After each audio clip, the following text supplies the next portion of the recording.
ఒక వైపున horror థ్రిల్లర్లు, crime థ్రిల్లర్లు OTT ప్లాట్ఫామ్స్పై సందడి చేస్తూ ఉంటే, మరోవైపున పొలిటికల్ థ్రిల్లర్లు కూడా తమ ప్రత్యేకతను చాటుతున్నాయి. అలాంటి పొలిటికల్ థ్రిల్లర్గా ప్రేక్షకుల ముందుకు వచ్చిన సిరీస్గా మయసభ కనిపిస్తుంది. తెలుగు రాజకీయాలను ప్రభావితం చేసిన ఇద్దరు నాయకుల జీవితాలను స్ఫూర్తిగా తీసుకుని రూపొందించిన సిరీస్ ఇది. దేవకట్ట, కిరణ్ జై కుమార్ దర్శకత్వం వహించిన ఈ సిరీస్ 9 ఎపిసోడ్స్గా ప్రేక్షకుల ముందుకు వచ్చింది.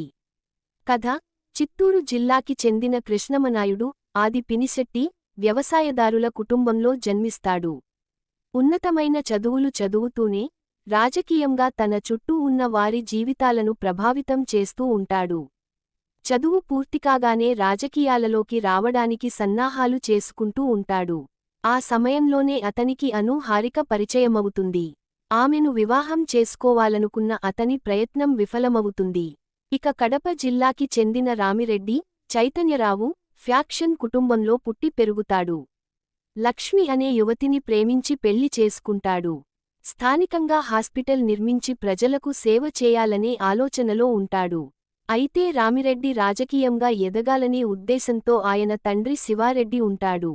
అటు కృష్ణమనాయుడు, ఇటు రామిరెడ్డి ఇద్దరూ కూడా ఢిల్లీ రాజకీయాలను గమనిస్తూనే ముందుకు వెళుతుంటారు. ఈ నేపథ్యం